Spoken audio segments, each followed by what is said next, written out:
Hello, and thank you everyone for tuning in to the SALON podcast. I'm your host, Michael Shermer, and I bring you this show from California once a week as part of the larger mission of the Skeptic Society to promote science and reason and to ensure that sound scientific viewpoints are heard worldwide. As a 501c3 nonprofit, we rely heavily on the ongoing and generous patronage of listeners like you. To pledge your support, please visit our website at skeptic.com/donate. Thanks. We really do appreciate it. My guest this week is Andrew Seidel. His book is The Founding Myth, Why Christian Nationalism is Un-American. He has a nice foreword by Susan Jacoby and a preface by my friend Dan Barker. This is really an important book. It's not just a really interesting read, historically rich in references to what the Founding Fathers really believed and why America is not a Christian nation. But that aside, we get into some of the really upcoming important issues like vaccinations, particularly abortions.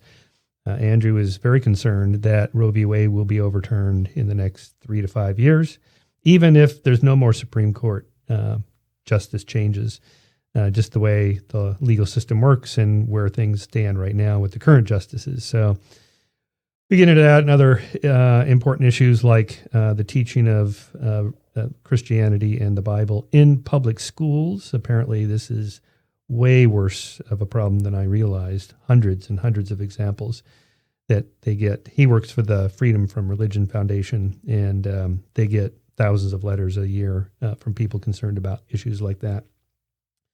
So, but most importantly, he presents a set of arguments that any of us secularists can make, not against religion per se. This is not an atheist book or anything like that. It's not an anti-religion book, but against the idea that Christian nationalism, which is to say using Christianity to gain political power in America, in the United States, this has always been a problem. It's getting worse over the past 50 years. We may have turned the corner. We discussed that a little bit with the rise of the nuns.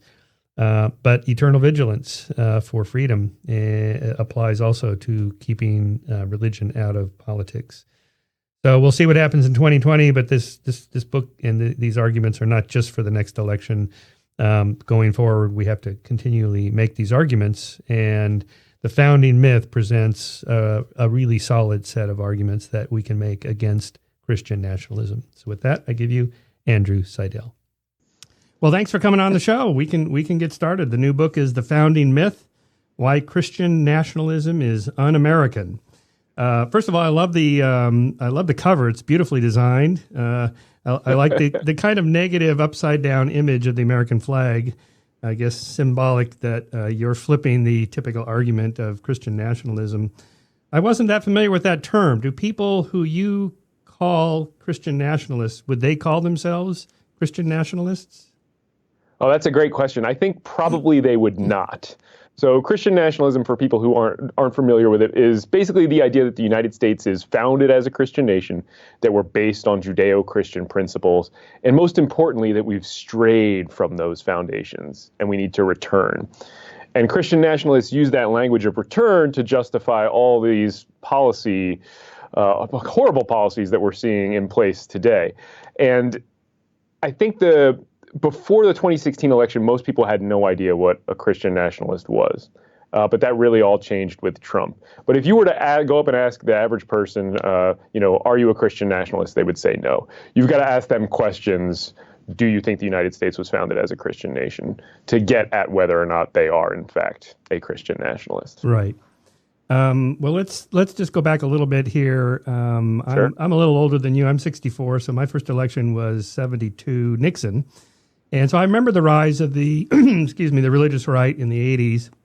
And all of a sudden, the political talk started becoming much more religious with, thank God blessing America at the end of every presidential speech and all that stuff.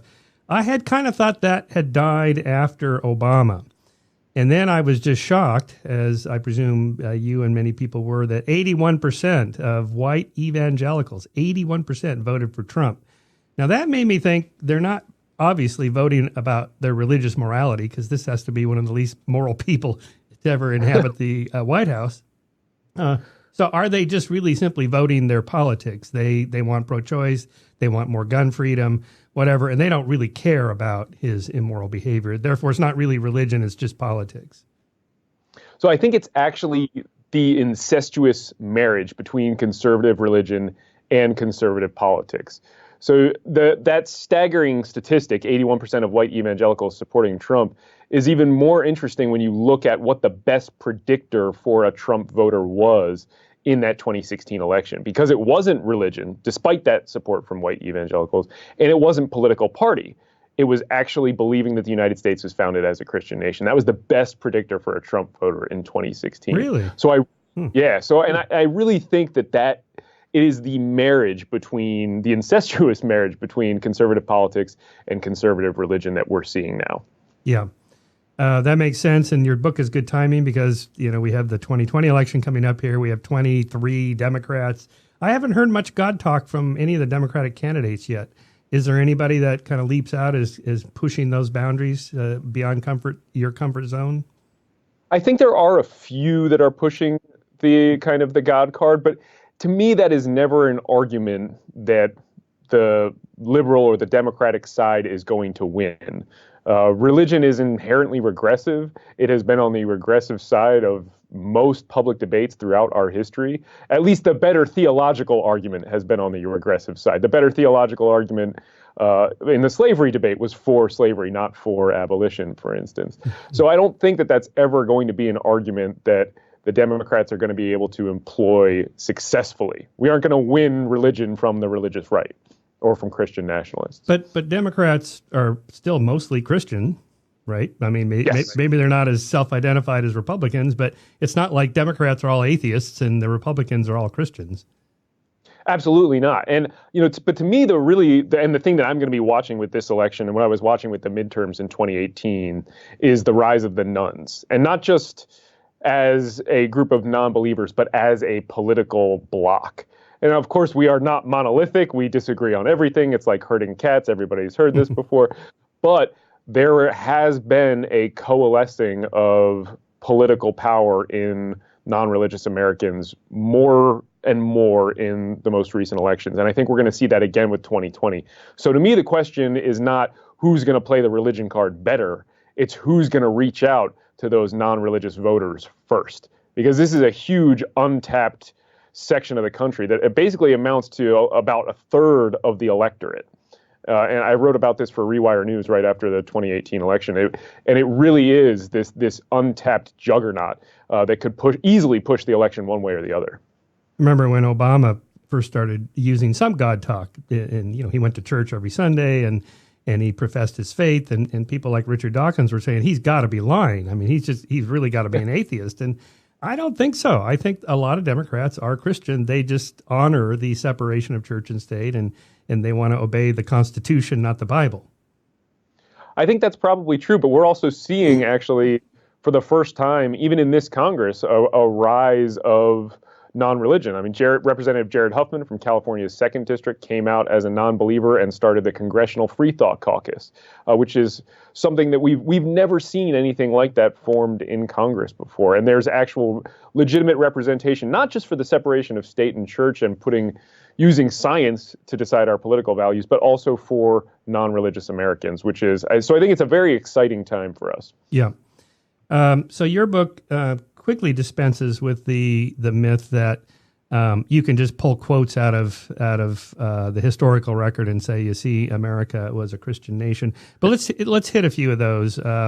First time I went to Washington, D.C., I visited the Jefferson Memorial.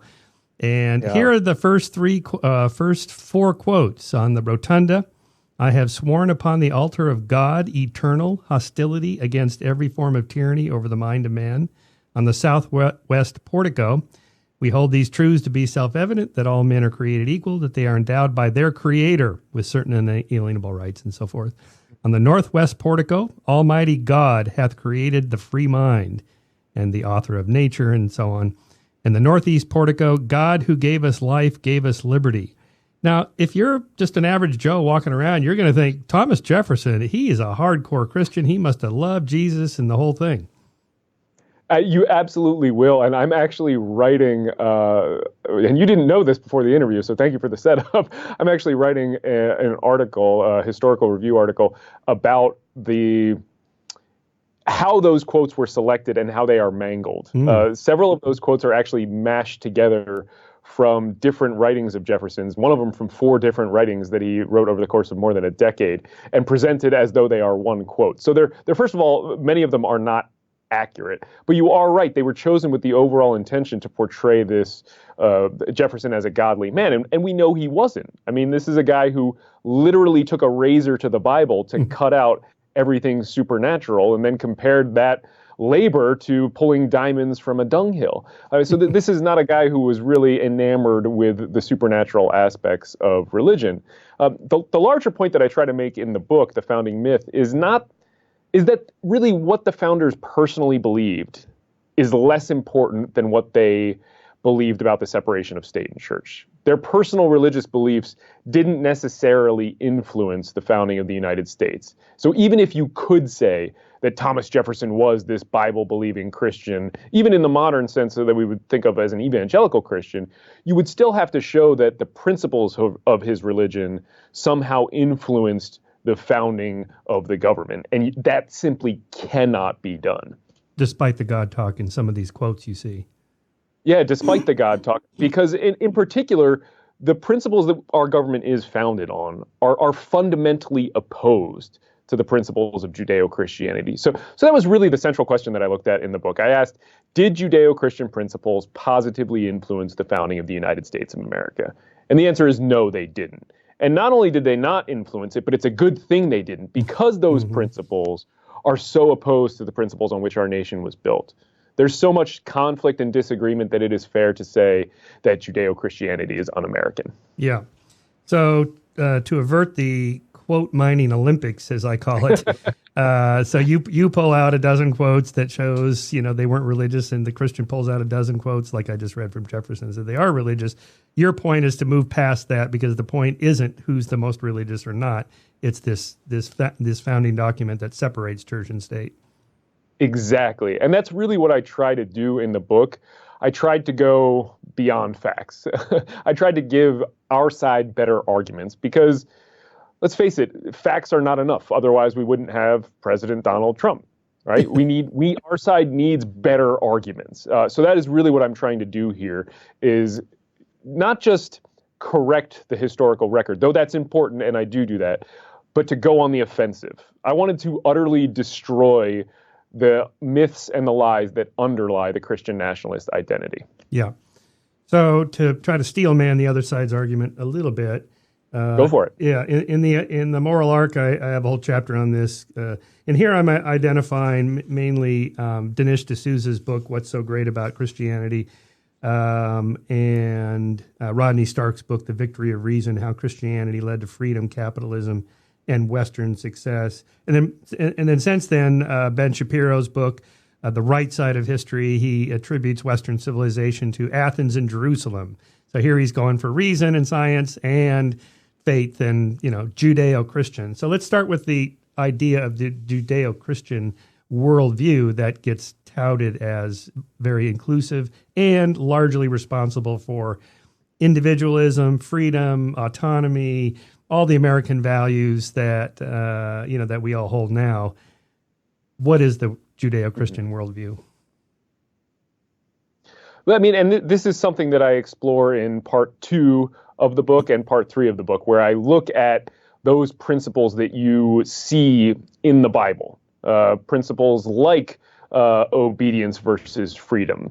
And I compare those, break them down, show what the principle is from the Bible, and then compare it to what we see in America's founding documents and from America's founders. So the idea that freedom is a Judeo-Christian principle is one of the things I touch on. I have a whole chapter called Biblical Obedience or Freedom. And really, if you look at the Bible, it is about obeying God, fearing and obeying God. There's very little in there about freedom.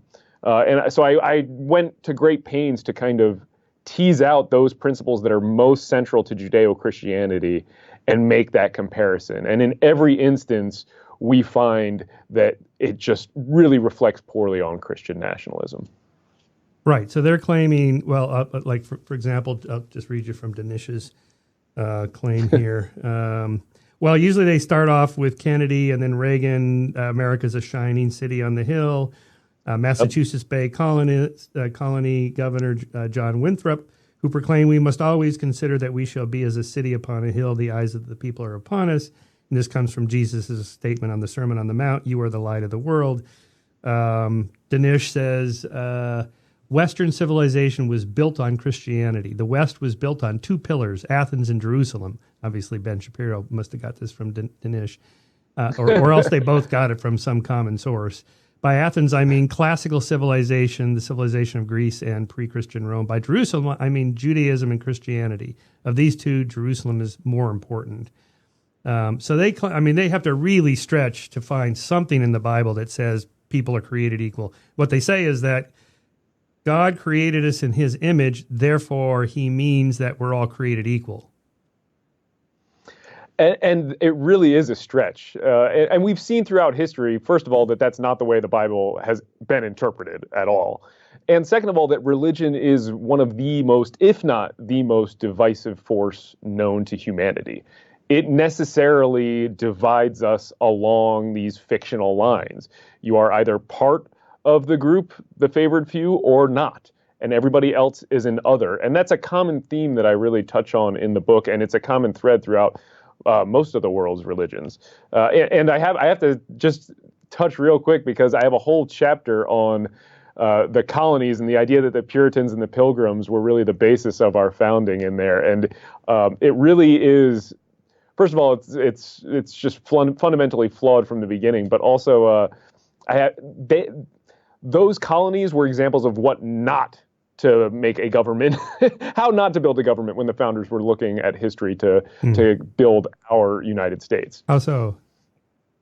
I mean, for instance, they codified religious law into the law. So we often think of the Puritans and the Pilgrims as fleeing this nation. They were fleeing religious persecution, seeking religious liberty. And that's half true. They were fleeing religious persecution, but they weren't seeking religious liberty.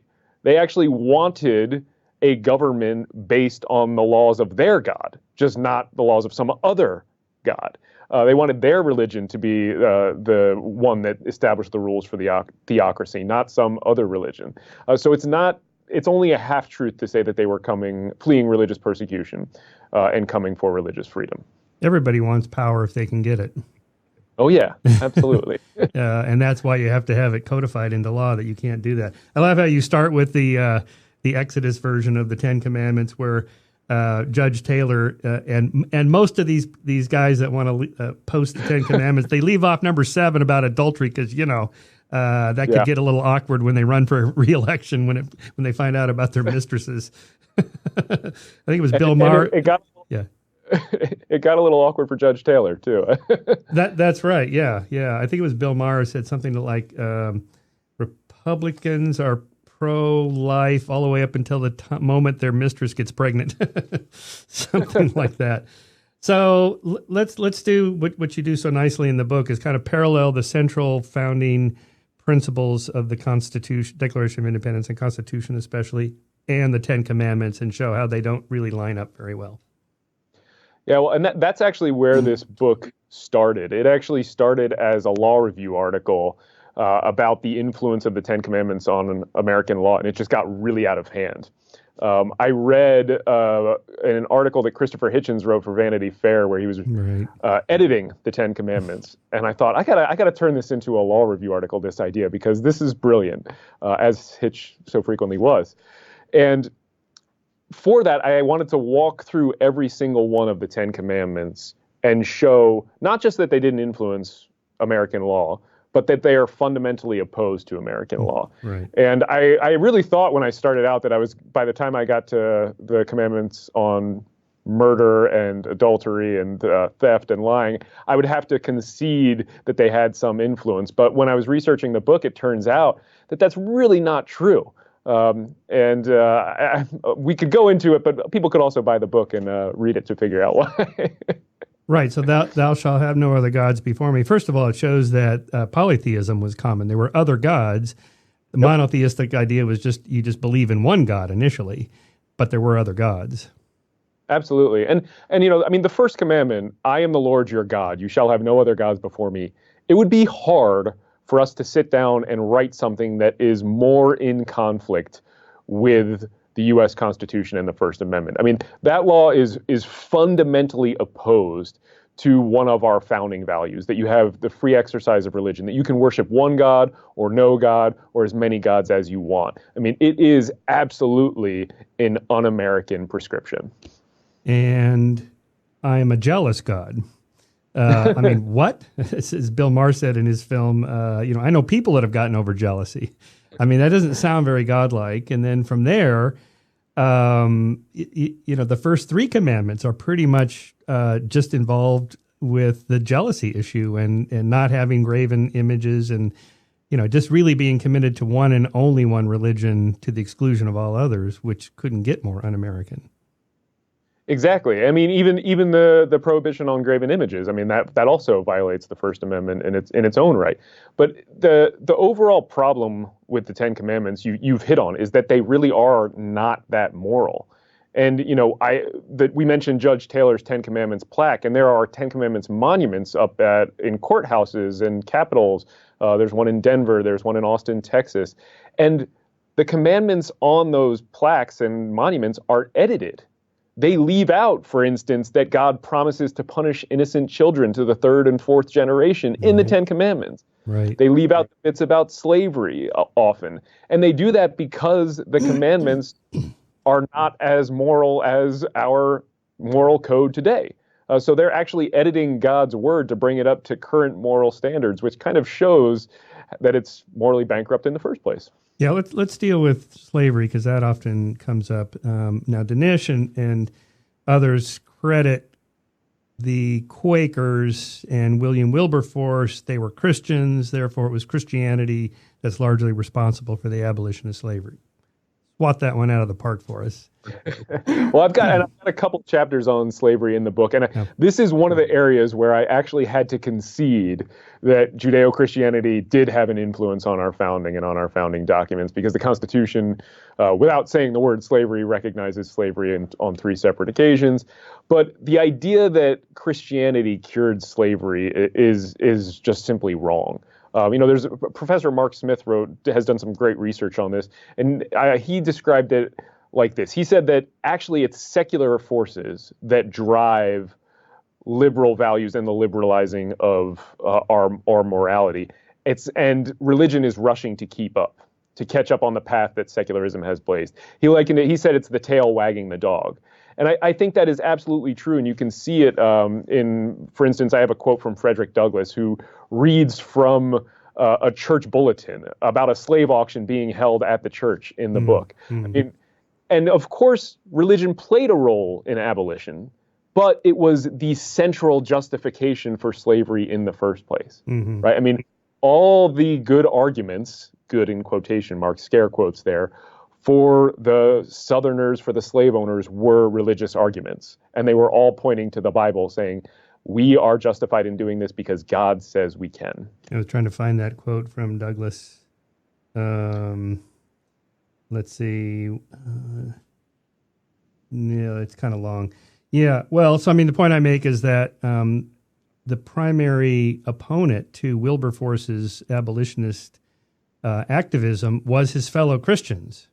Exactly. Who made arguments, like you just said, quoting the Bible and so on. Now, someone like Dennis Prager makes the point that biblical slavery wasn't really slavery like we think of it in the South. It was more of a contract, a labor contract, in which they had to fulfill their contract after the employment was done or whatever. That sounds bad, but it's not really that bad. I do touch on that argument in the book.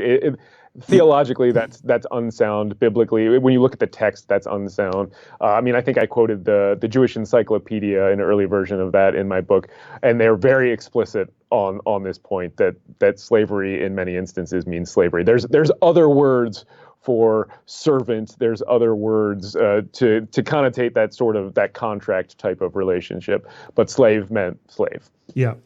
Let's talk about women. You had that great quote from John Adams' wife. Let me see. Abigail Adams. Let me see where. Remember the ladies. Yeah, remember. Yeah, that's right. Don't remember the ladies. Right. Why does she have to say that?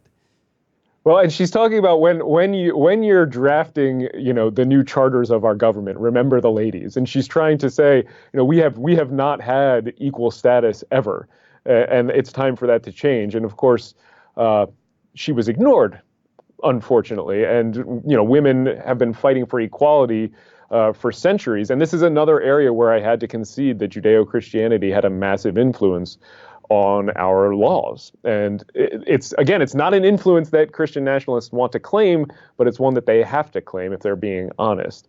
Because many of the laws justifying treating women as chattel, treating women as other, treating them as less than men were based on religious beliefs and the Bible. Right. And you think the same thing will happen historically with homosexuality and the laws against that they'll just quietly drop those passages from the Bible? I mean, I do think it will happen. You can already see that happening in the law, and I touch on this in a couple of spots in the book. For instance, when the Supreme Court upheld criminal laws against sodomy in a case called Bowers versus Hardwick, they cited Judeo-Christian morality and how this has been homosexual activity, I think was the phrase they used, has been condemned by Judeo-Christian morality for centuries. And then that got walked back when the court struck down the sodomy laws in 2007 in the Lawrence versus Texas decision. So we are seeing that evolution kind of right now happening. Yeah, that's been my prediction. Within 5 years, no one will even be talking about gay marriage anymore. They'll just quietly drop it from the sermons, and then in another decade or two, they'll say, "Well, it was the Christians that brought that about."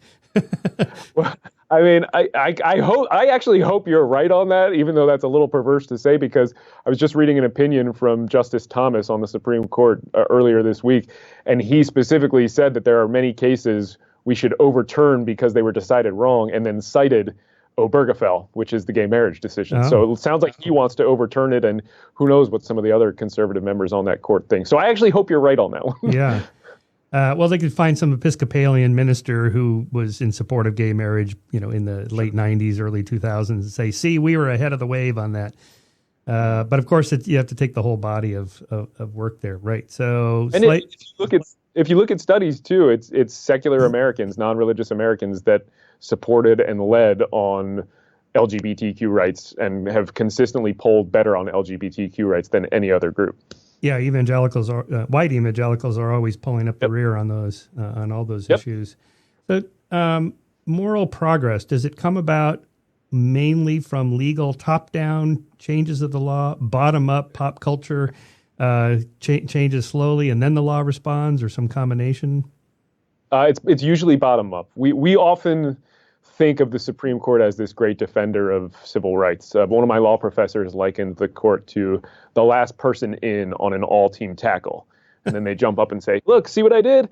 There have been a few times where the Supreme Court has led. The Warren Court, the 15 years of the Warren Court is a memorable example of that. Many of our greatest cases were decided and our civil rights vindicated during that era. But by and large, the court is not the big defender of civil, not the driver. And we were just talking about gay marriage. That's a perfect example. The court waited, even though it could have decided many times for equal marriage. They waited until the public opinion had shifted the majority of the country in favor of equal marriage before deciding that it was a right under the 14th Amendment.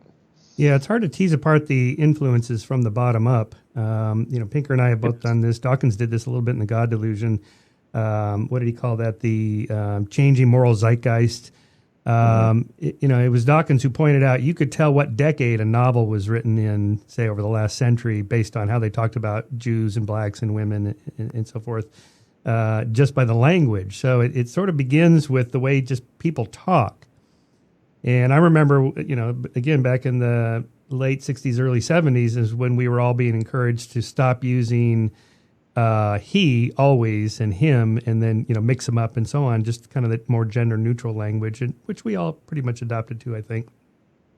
But I wonder if that can go too far. You have people like Jordan Peterson concerned about these, gender neutral pronouns or preferred pronouns that people want to use. I think he's largely right that goes too far if you want to make it a legal requirement. But on the other hand, that's how moral progress happens, is we start talking differently.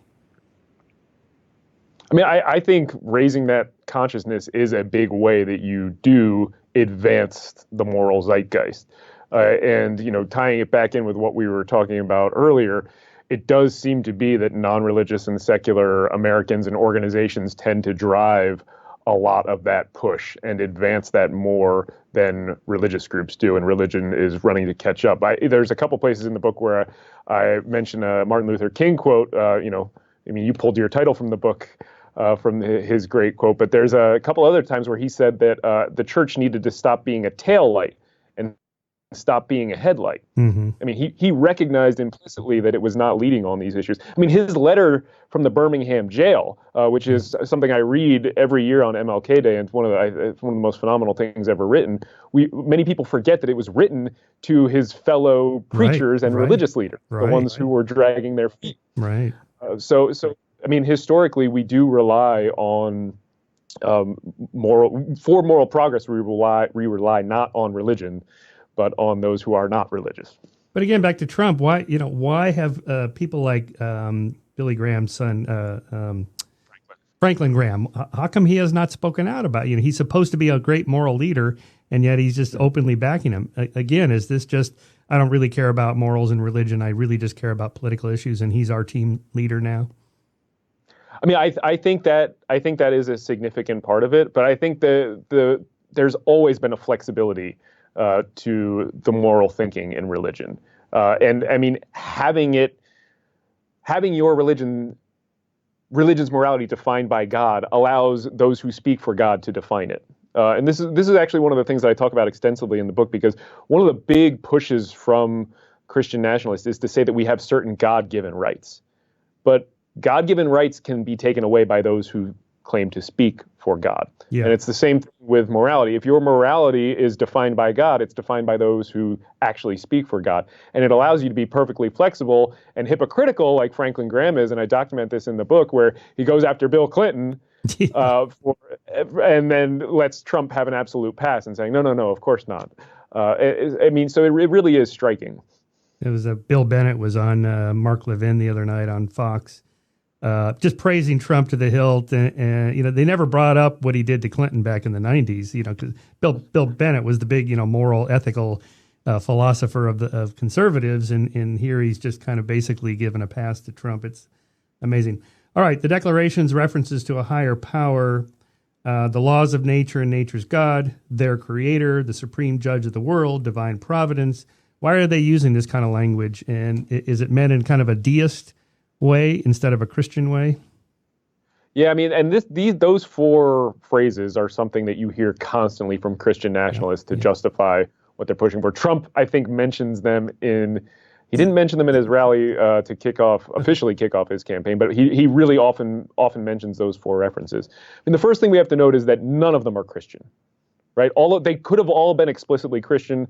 Thomas Jefferson, when he was writing, could have chosen to mention Jesus Christ. He did not do that. And in fact, the only mention in Jefferson's original declaration was the laws of nature and of nature's God, which is very clearly an invocation of natural law, not of a particular religion. And then the language about the creator is actually their creator, not our creator, which kind of denies the possibility of a shared view. And I go over each of these references one by one in the book. I have 2 chapters on the Declaration, but the overall point about the Declaration that I think is more important, the better argument for our side, is that it's anti-biblical. Right? This is a document that is rebelling against the established authority, against a king who also happens to be the defender of the faith and the head of a church. And the Bible is very clear in Romans 13 that you cannot rebel against government because governments are established by God. And so the Declaration, first of all, says not only can we rebel, but we have a duty to rebel. And it cites the power of government in the people, not in God. And so those two things, those two primary principles from the Declaration are fundamentally anti-biblical. Yeah. Yeah, I look at the influence of Newton and Newtonian mechanics and that whole mechanical worldview on the founders, in the sense that, Newton was something of a deist, although not quite, but that some outside source created the whole thing and wound it up and then stepped out. So the referral to nature's, the laws of nature, nature's God, we're just looking for some sort of epistemological wall that we hit, and we just say we're just going to call it that. Who knows what it actually is? We're not saying it's a personal God that reaches in to give us our morals. And I see it as much more generic like that, just to cover everybody. But as you point out in the book, it starts off we the people, not, we the Christians, or, we the followers of the Bible. Well, that's the Constitution does start off we the people in those beautiful words. And both the Constitution and the Declaration are so concerned with the here and now and with what is going on with humanity, not with the hereafter or some ethereal plane. I mean, the Declaration begins when, in the course of human events, right, one people need to sever the political bonds which have connected them with another. It's all about people. It's not about gods. And that language about the laws of nature and of nature's God it really is an invocation of natural law. And if you are rebelling, you have to find some law that you can base your rebellion on. And so every rebellion in the history of the world, for the most part, has used natural law. And there's either the supernatural law, which is God, or natural law, which is you have human rights. And we know for a fact, because we have Jefferson's other writings, that he was doing the latter, not the former. Where do you think rights come from? We get our rights by virtue of being humans. I mean, there are certain inalienable rights that you have simply by virtue of being born, of being a human being. And then other rights we agree upon as part of the social contract, the social compact, in this case, the Constitution. See, this is what I think Jefferson and company meant, that, it's just part of our nature of who we are, making kind of a natural rights argument, although my secular philosophy friends tell me that those arguments fail, that you can't really derive rights from nature. They usually quote Jeremy Bentham, rights are nonsense and natural rights are nonsense on stilts. So you get pushback, and when people like Sam Harris and I argue that, facts and values actually have a lot of overlap, and maybe you can derive an ought from an is, at least that's what a few of us argue. Most of our atheist secular friends say that's utter nonsense. You can't do that. Where do you fall in that debate of, because so here's where I'm coming from. I'm not a philosopher, but I always get pushback in my debates with theists saying, without God, without some external outside source, an Archimedean lever, to move the universe in a moral way, it has to come from outside. If it's coming from within, even nature, different cultures with different perceptions of nature have different moral values. Who can really say that they're wrong and we're right? Well, so I'm a constitutional lawyer. So I argue constitutional rights for a living. So my take on, I'm certainly no philosopher, so my take on this is really coming from that kind of background. Not only that we have legal rights, but we have constitutional rights. And then I also have a lot of experience with international law. So I also believe that we have certain inalienable human rights. And I understand the arguments that we have to have this outside entity dictating what those are. But to me, those are always flawed. And I go over this in the book because at some point, you trace that outside lawgiver back to a human being who's claiming to speak for that outside lawgiver. Right. So you're in the exact same position as the philosopher or the constitutional attorney, except that you're giving your interpretation a divine sanction, which is much more difficult to argue about or even debate. So to me, that is essentially just giving the other side, far more credit than they are due. Yeah, because if they say, well, I get my morals from God. Well, do you get up in the morning and ask him, where do I stand on gun control or abortion or whatever? And he gives you the answer. Well, no, I, this still small voice within my moral conscience, or I get it from the Bible. Well, but there's other people, say in Afghanistan or some Muslim countries, they have a different holy book. and they're hearing a different voice in their head that tells them what's right and wrong. What's the difference between them and you? And I never really hear a good answer to that, other than, well, this is our country and that's their country and we just differ. Yeah. Yeah. I mean, I don't think there are that many good answers to it. Again, to me, it's just at the end of the line, if you are talking about God giving rights, or if you are talking about God setting the moral standard, at the end of that line, there is some human whose interpretation of morality is being given divine sanction, versus you and I sitting here actually debating and trying to arrive at, where our rights come from or what our rights are by, reason. And so to me, it's just giving the game away. Well, part of the argument that the founders made with this idea of natural law is that we naturally want to be free. We want to have bodily autonomy. We want to pursue our own happiness, however you personally define that. But what about a country, say, where they want to force women to wear a burqa because that keeps the male sexual impulse in check and it makes for a more stable society? And who are you, a Westerner, to come in and say that's not natural? I mean, I'm okay with going in there and saying that's perfectly unacceptable. To me, the basic concept of human rights is that you have these rights by virtue of being human, and somebody else does not get to violate those rights because of what their God says.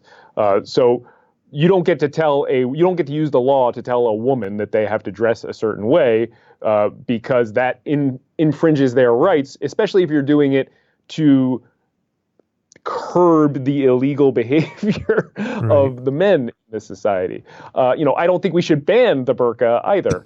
I think it should genuinely be up to the person, but there's a lot of coercion tied up in the burqa debate, if we want to call it that. The central principle, and this also ties really into the debate surrounding the gay wedding cakes and things like this, is your religion is not an excuse, is not an exemption from a neutral and generally applicable law, right? There are laws against murder, and if you hear like Abraham heard, God telling you to go murder your child, you don't have a right to go kill your kid. Just because you think your God is telling you that. You have to still obey the law. Religion is not a license to do whatever you want. It's not an exemption from the law. And that's a critical piece that's been missing, I think, from a lot of the debate. Did you comment on write about the cake incident? I wrote extensively about it. Where do you stand on that? To me, it was a very clear case that the bakery violated the civil rights law. First of all, this was a bakery, not a baker. We talk about Jack Phillips, the baker, but he owned a business, and businesses can absolutely be regulated by the government. That's never been a question. And there's also a crucial piece that was missing from the entire debate. This was never a free speech case. Not Because when the couple went in to the bakery, they said, "We would like a cake for our wedding." And he said, "Your wedding? I don't do gay weddings." Right? So it wasn't about what was going to be on the cake. They never discussed, and the bakery admitted this in the trial court. It's in the stipulated facts, that they never discussed what was going to be on the cake. There was never any instance for him to say, that type of expression is something that I don't want to do. He wasn't being forced to express a sentiment or a message with which he disagreed because they never discussed the message. Oh, I thought he was making the argument it was like artistic expression, like music or art. He made the argument, but it had to be, how would it have differed? How does a gay wedding cake look different than a straight wedding cake?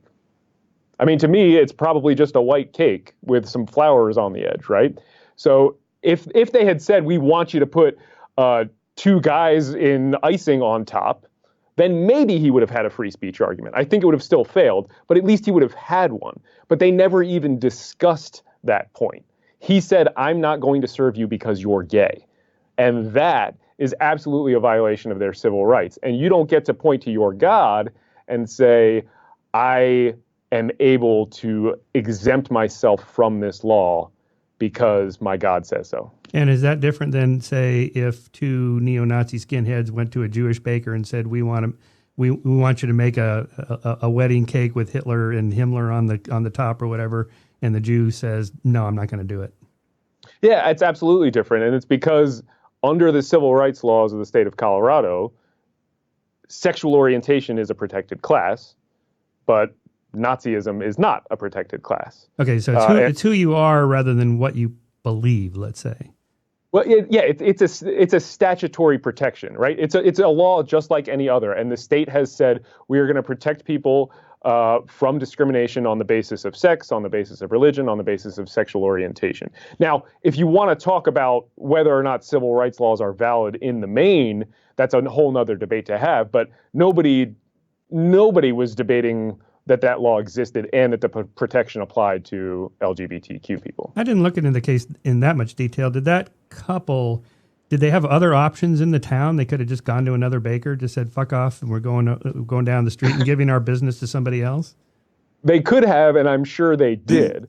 But the problem comes that if you start to allow those exemptions, and I should be clear, the reason we have the Civil Rights Act and the reason we have state civil rights act like this in the first place is because that was not possible. Because in the South, and again, go back and read Dr. King's letter from a Birmingham jail, where he talks about his daughter, looking at the tears forming in his daughter's eyes because they can't go to Funland because it's closed to African Americans. And there were towns, states even across the South where if you were a black person, you could not get a hotel room or a meal or gas.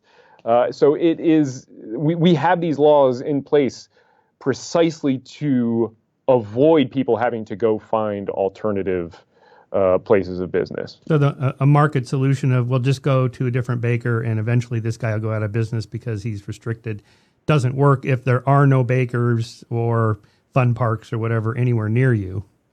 It doesn't work, and it didn't work. In fact, we know it didn't work, and it didn't work because the market isn't as free as we like to think it is, because there was pressure, for instance, from the KKK, where if you served black people, your business would get firebombed. Right. And you could easily see something like that happening again. Yeah. So we have these laws in place for a very good reason. And I think it speaks to the success of the laws that to a certain extent we've forgotten why they exist and that this is a debate again.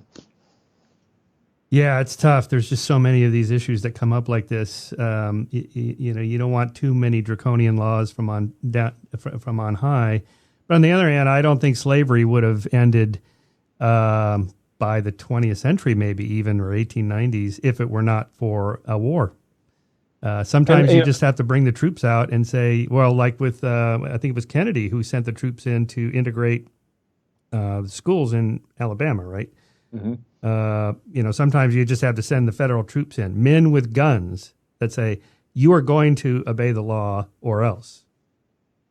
And, the Civil War is it's fascinating. Actually, I have a whole chapter in the founding myth on this, and it was a really eye-opening area of research for me because to a larger extent than we've ever spoken of, the Civil War was a religious war. The United States was the only country that to abolish slavery. Every other country arrived at a political solution, and one of the reasons that I was figuring out based on other scholars, the lead up to the Civil War was the first time we really saw something like evangelical Christianity injecting itself into American politics for the first time. And our system of government depends on reasoned debate and compromise to arrive at solutions. And when you inject religion into a system that needs reasoned debate and compromise, you turn initial stances into articles of faith, and it makes that debate and compromise impossible. It the system. Reasons the founders chose to keep state and church separate in the first place. And it's one of the reasons I think that we were unable to arrive at a political solution as a country to slavery and had to fight this war. Yeah. We just had a little snafu on the connection there. Hopefully we can clean that up. But I might have lost a sentence or two. But so you're arguing that the Southern justification for slavery was based more on religion than states' rights, say. Oh, it 100% was. I don't think there's any doubt. The states' rights formulation it's a modern reimagining. Let's be charitable. We'll call it reimagining. I mean, it's historical revisionism Yeah. of what the Civil War was really about. It was about slavery, and again, the South had the better religious arguments when it came to that issue than the North did. Yeah, that's right. I think that's an important point to make. Good chapter there. Your book is really good. It's just so rich with detail and references and stuff. Let's go through the. Well, thank you. I love this argument by idiom. So many people think these, in God we trust and one nation under God, God bless America. This stuff's been there since the founding of the country. Walk us through a brief history of how this stuff got on our money and in our pledge and so forth. Yeah, I'm kind of bitter about having to write this part of the book because it takes just the briefest amount of research to realize that none of these are from the founding era, so they can't reflect what the founders thought about our country. But when I did do the research, it was fascinating because there was a common theme where if you look at how these entered our vernacular, it is Christian nationalists deliberately taking advantages of times of national fear and strife to impose their religion on everyone using the machinery of the state. So In God We Trust first gets on our money in 1863, 1864, which is during the height of the Civil War. And it's basically three guys who push this on the entire nation because we're busy with something else. And the same thing happens in the 1950s when you see Under God added to the pledge, In God We Trust is added to our paper money. It's not just this time of national fear and crisis with the Red Scare and McCarthyism, though that's certainly true. But it's also big business is literally selling religion to the American people. And Kevin Kruse details this in his book really wonderfully, in an effort to repeal some New Deal regulations. So it's this attempt to literally push religion onto the American people, and they used the government to do that. They also attempted to amend the Constitution to include Jesus in the preamble instead of we the people. They built a Capitol prayer room in the U.S. Capitol, which has a stained glass window of George Washington praying in the snow at Valley Forge, which did not happen. Right. So, the 1950s, we really saw this incursion, this wave of incursions onto our government by Christian nationalists. And it was a time where nobody could speak out and fight back, because to do so, you could have gotten pulled up before a congressional committee and, are you a communist? Do you know any communists? All that kind of stuff. Right. So it was really a time where nobody could defend themselves or defend the separation of state and church. Some atheists and secularists feel like this is kind of picking nits, like this is not a battle to fight over. For example, somebody posts a cross on an interstate freeway where somebody was killed, and the ACLU maybe sues them, or your organization objects or something like that. But you're completely legally right to push back against that, because that's not right. But on the other hand, is that a battle worth fighting versus some other issues? And that's a great question, and it's one that I get asked a lot at the Freedom from Religion Foundation. We get between 4,000 and 5,000 state church complaints every single year, and they run the gambit. That many? Whoa! That many every single year. Half of them involve public schools, and they run the gambit. Teachers telling kids they have to pray before they go down to lunch. Football coaches telling their teams to pray. All to crosses on water towers and crosses on highways, like you mentioned. And to me, every single one of those violations is worth fighting. And the question comes up so often that I gave a talk about this at one of the Freedom from Religion Foundation conventions. It's up on YouTube somewhere. It's called I think it's called Sweat the Small Stuff, or Why We Should Sweat the Small Stuff, something like that. And it's because these little violations, and I detail this in the book too, The Founding Myth, these little violations are used to justify other bigger violations. So In God We Trust, one nation under God, the Supreme Court has specifically cited that language to justify other more insidious violations of the separation of state and church. And the other thing is not just that they're used to justify more egregious violations, but that they are also symbols. And I think to a certain extent, secular Americans, non-religious Americans, we ignore symbols. They don't hold the power for us that they do for a believer, say. But we do that at our peril because they are important. Greta Christina once wrote that segregated drinking fountains and lunch counters weren't the biggest problems facing the civil rights movement. But they were important because they were symbolic. And that same holds true here. Because if you can put a 40-foot tall cross on in a public park and declares that this land is a Christian land, that our government is a Christian government. And it says that very clearly to those willing to listen. And it is not a message that we should tolerate from our secular government, from a government that belongs to we the people, not we the Christians. Right. One argument I make is if you allow this to happen and it becomes legal precedent, what happens in a century from now, let's say if Islam is the dominant religion, even if it's 51%, and they have the power, you still want it to be legal to give special privileges to the dominant religion? Christians, oh my God, no. By the way, there was an article in the paper this morning that a bunch of religious leaders are wanting to meet with Trump this week because a certain percentage of Bibles are printed in China, and they're going to have a tariff on them now. They're not against the tariff. Tariffs are fine, but not on the Bible. They want an exemption for the Bible, I'm sure. Yeah. But you're absolutely right, because minority religions, and especially in this country, minority religions have been some of the biggest defenders of the separation of state and church. But as soon as they get past that minority stand, that part, and they're in the majority or aligned with the majority, they flip their position. And we've seen that time and time again, not just in the United States, but throughout history too. What are some of the other requests you get at the Freedom from Religion Foundation? What's bothering people? Oh, I was going to ask you about the parental choice exemption, or religious exemption, and parental choice in vaccinations. Have you guys published anything on that? We have done some work on that, and we're continuing to do work on that. There should not be the only exemption for vaccines should be a medical exemption. Otherwise, everybody get your kid vaccinated. Don't be ridiculous. Don't be stupid. Don't claim that your God allows you to be exempt from these. Do it. It's for everybody, not just for you. But what is their argument? What is the religious exemption? Is that just bodily autonomy of my children? Some of them are that.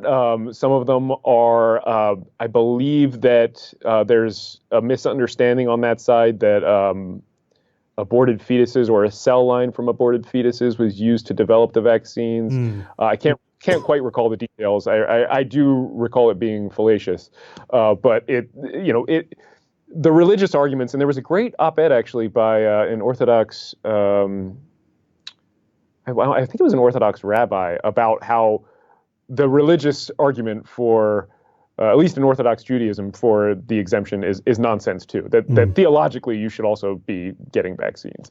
But so to me, there is no valid reason, and it's the Freedom from Religion Foundation stance that there is no valid reason to exempt yourself from the vaccine requirements other than a medical one. Do you guys get requests from minority religions? Like, we need your help too, not just secularists?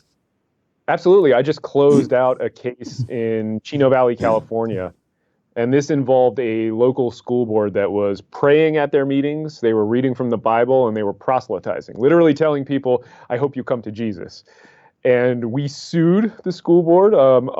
We had 22 different individuals from the community that came forward and joined the suit, including a couple families that were Christian, that believed what Jesus said in the Sermon on the Mount in Matthew 6:5 and 6, that if you want to pray, you should do it in private and not be like the hypocrites who pray on the street corners that they may be seen by others. Right. So they actually just took the words of Jesus seriously and didn't want their government being used to promote their particular religion. By the way, when did Jesus become a conservative?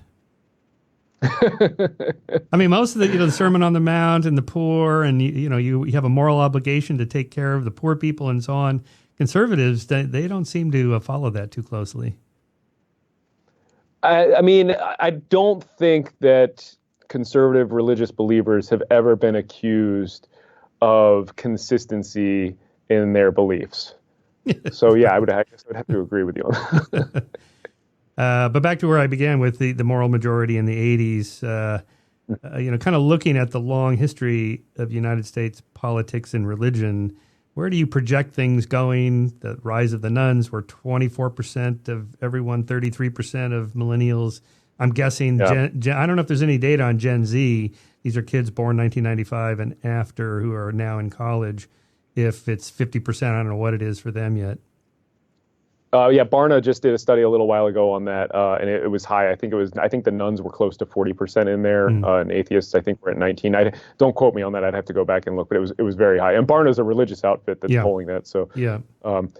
But so to me, everything that you're seeing right now, the conservative takeover of the courts, these Christian nationalist abortion laws that are being pushed, they are raging against the dying of their privilege. They are looking out on Sunday mornings. They are seeing empty pews instead of young faces staring back at them. Mm-hmm. They can read the polling and the demographic studies as well as we can. They know that they are about to lose their grip on power. Right. They know that it's just a matter of time before candidates start reaching out to secular Americans as a voting bloc. And they are doing all the damage they can in the meantime. And they're doing a lot. So, but the question to me is not when is this going to shift, but it's how long is it going to take us to recover from the damage that they're doing right now. And a lot of that's going to depend on the courts, unfortunately. And what is your projection for the abortion laws? Right now, if things stay the way they are, I predict the abortion laws will be chipped away at for the next 2 to 3 years, 4 years maybe, and Roe will be explicitly overturned probably on its 50th anniversary or pretty close. You do think that? Wow. I do. I'm very sad to say it, and I wish it were not the case. And hopefully we can do something to change that. But if we are leaving this in the hands of the courts, I think that is where it is going. Because Ginsburg is going to retire within the next 3 to 5 years, presumably, or be gone. And then she'll be replaced by Trump, probably, or a Republican. I mean, even without that, they have the votes. I mean, the conservative bloc on the Supreme Court. And it's not just, I mean, Roe is obviously a critical right that's going to be undermined, but it's not just Roe. There are so many other rights that are under threat. I mean, the very nature of our secular government is under threat from this Supreme Court. I mean, Brett Kavanaugh has specifically said that the wall of separation is a bad metaphor based on bad history and should be overturned. I think there are 5 votes to overturn that very idea at this Supreme Court. We're going to see what happens, and they have a case involving a 40-foot tall cross right now that they could decide it'll either be Thursday or Monday, and we'll see what they say. Hopefully it's a very limited decision, but this court could deal just a massive blow to Roe, to the wall of separation, to many of our other cherished rights. What is your response to pro-lifers who argue, well, the fetus is a living organism, it's a human with rights. If you murder a woman in the 2nd or 3rd trimester that she's pregnant, then it's a double homicide. You should be pro-life because you have a moral obligation to protect life. Yeah, I mean, to me, the pro-life arguments they're fascinating in a way because historically they're historically invalid. I don't know if that's an appropriate phrase to use or not, but the history of the pro-life movement is, for me, fascinating because for the most part, for the most of our history, abortion was not a big deal. I mean, even when Roe versus Wade was decided by the Supreme Court, it was not a big deal at the time. I mean, it landed not like this bomb in the public debate, but with silence. It was a tree falling in the woods and nobody was there to hear it. I mean, it took a while for it to be an issue because it was selected by the religious right as an issue, as a wedge issue that could divide off voters and let them win elections. And for me, it's hard to get into the moral or even the scientific arguments behind it because I know where this comes from, and I know that its motivations were really about political power. So those are post hoc arguments they're making now that they never made decades ago or even say early 20th century. Yeah, and you can point to, for instance, some I don't want to say hypocrisy, but some disagreements on our side of the law. For instance, with what you mentioned that killing a woman who's pregnant could be considered a double homicide in some states. But I think there are a lot more instances of cognitive dissonance on the other side of the issue, and you're seeing it in a lot of these laws that they're passing right now. And I don't know if I was clear when we were talking before about this, but the laws that are being passed around the country right now the goal of those. I mean, they're clearly unconstitutional and deliberately so to get to the Supreme Court. So, right. Okay, I didn't know if I said that. It was clear. No, but, and while we're on that, maybe explain to us how something gets to the Supreme Court. I mean, people go, "I'm going to take this to the Supreme Court." No, you're probably not.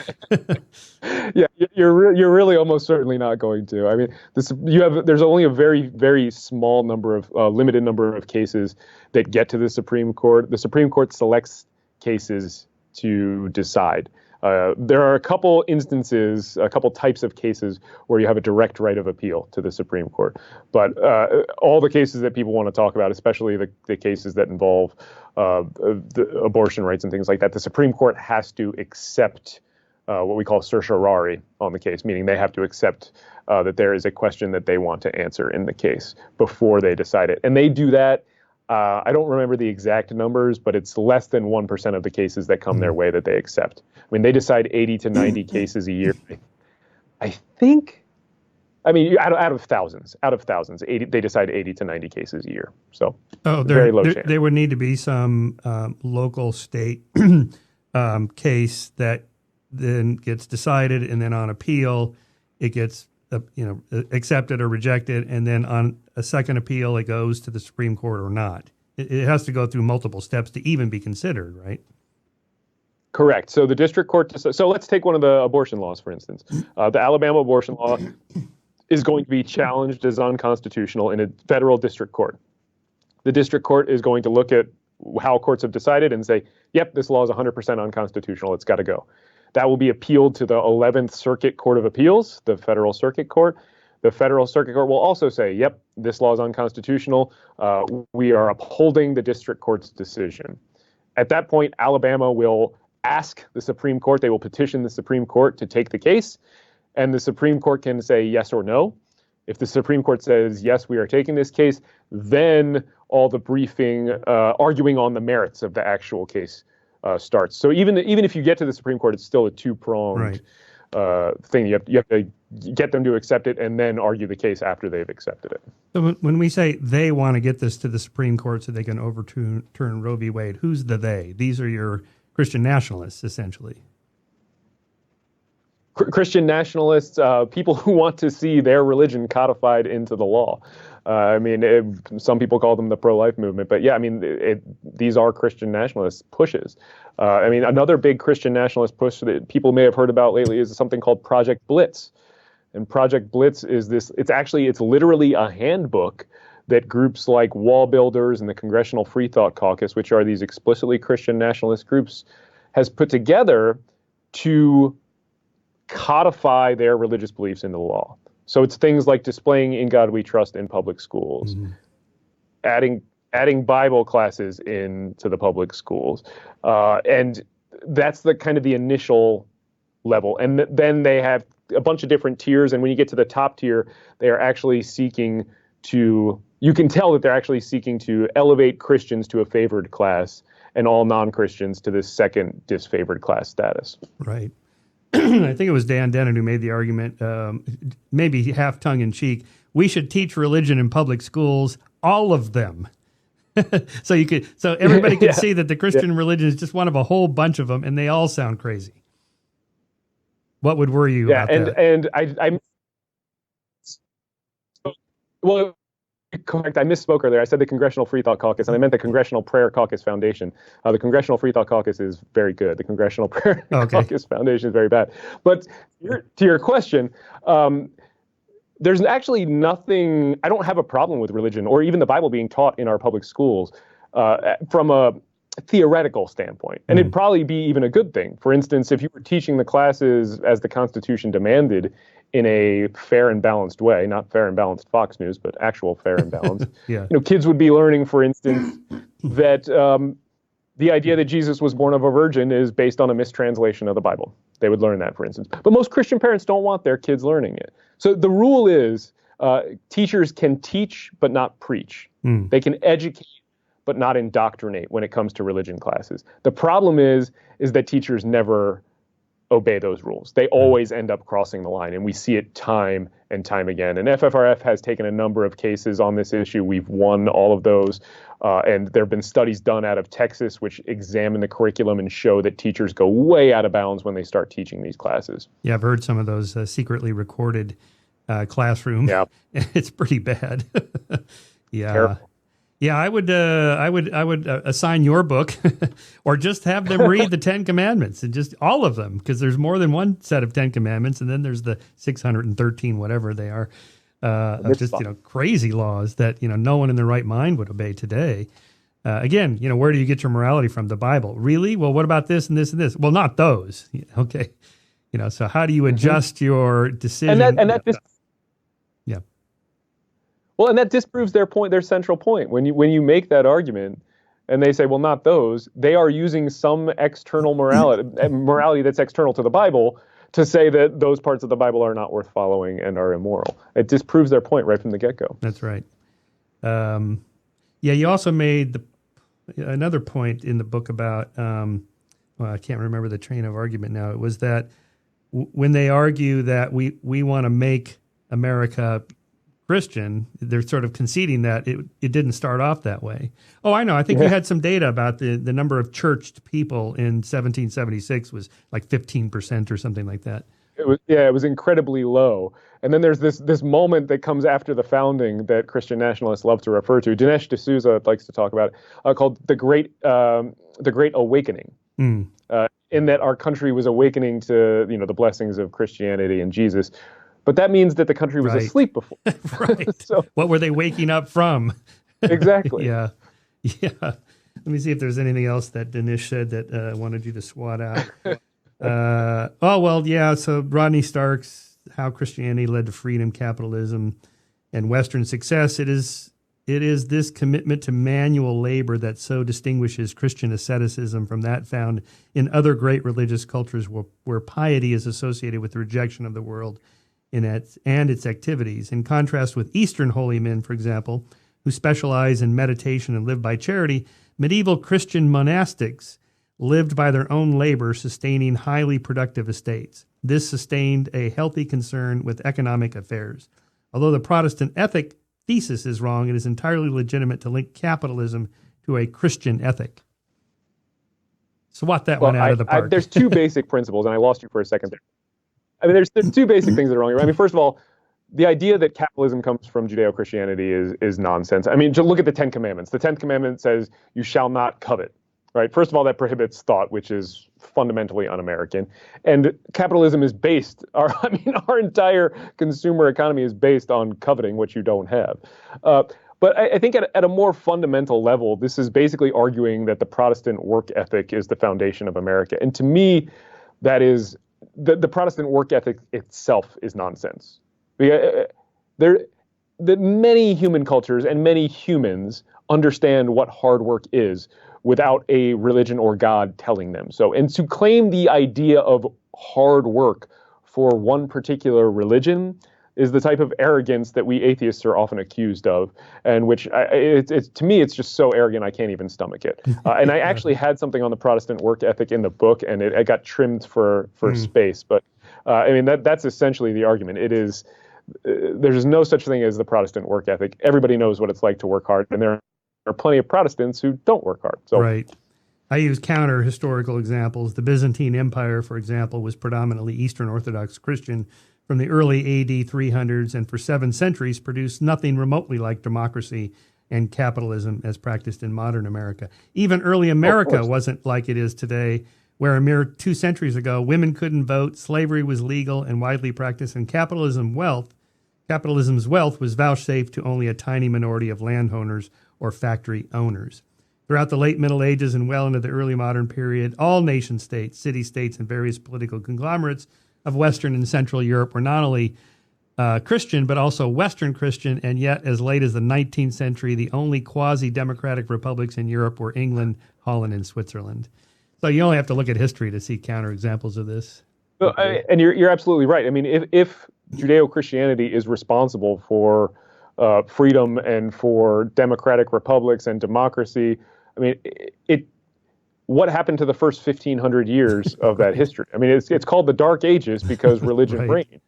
I mean, and it wasn't until the Enlightenment that all of a sudden we saw these governments that protect and value human rights and freedom popping up. I mean, if you're looking for any type of correlation, that the Enlightenment is far better.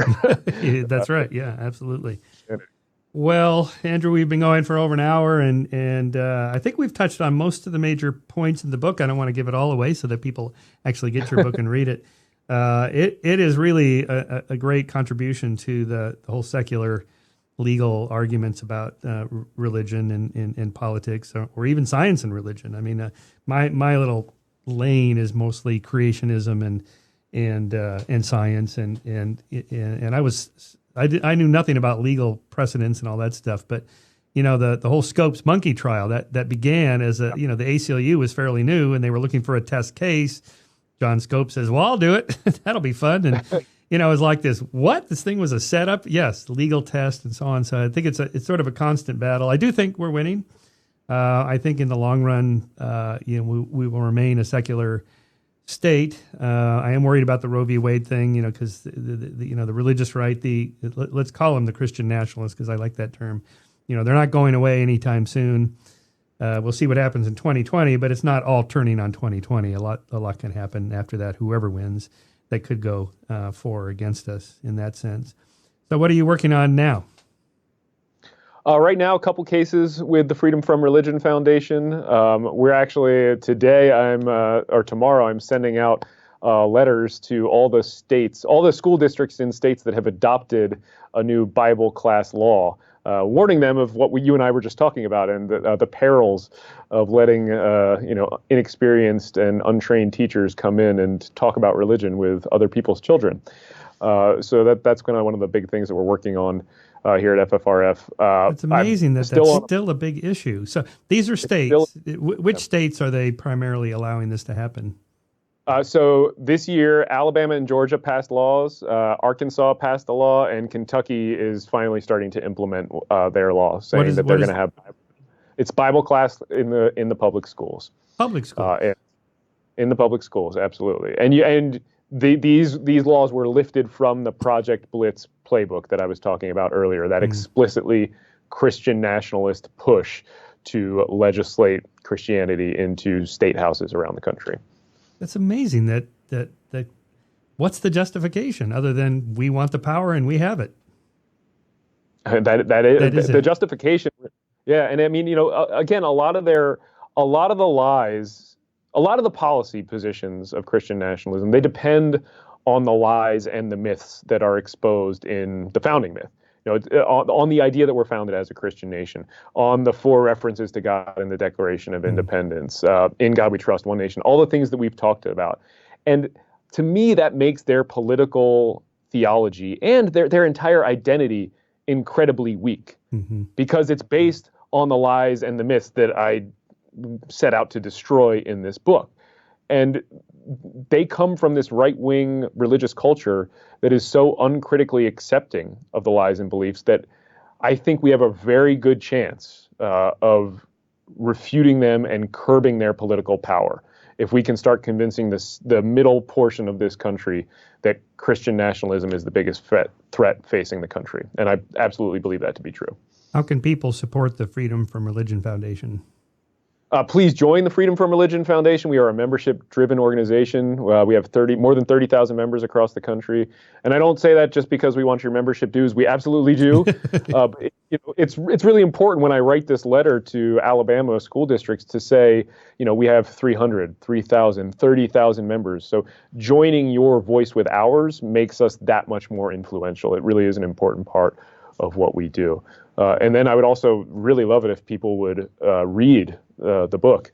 I don't necessarily care if you buy it, which my publisher really hates when I say. Oh, no, we want you to buy the book. It's okay. I love physical books. Me too. But if you can't afford it, go to your library, get a copy. Tell your library to get a copy. But I really think it's important that everybody familiarizes themselves, not just with the facts in the book, but with the better arguments that I try to present, because that's what we need on our side right now. I think you have the facts too, but the historical facts, but the interpretation of them, of course, the arguments You should make an audiobook of this too, by the way. I meant to gripe about that because I love audiobooks. The audiobook comes out July 9th. Oh, great. Oh, perfect. Yeah, I wanted to read it. I didn't get a chance to do that. The publisher set it up.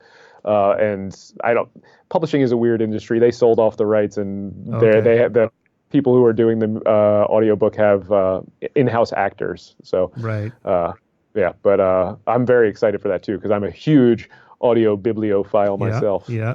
Well, I would say you're doing God's work, but you and I understand that would not be appropriate. So let's just say you're doing the law's work. There you go. We the people's work. That's right. We the people. That's right. All right. Andrew Seidel, thank you so much. The Founding Myth, Why Christian Nationalism is Un-American. It's a great book. Go out and read it. Thanks for being on the show. Keep up the good work. Thank you.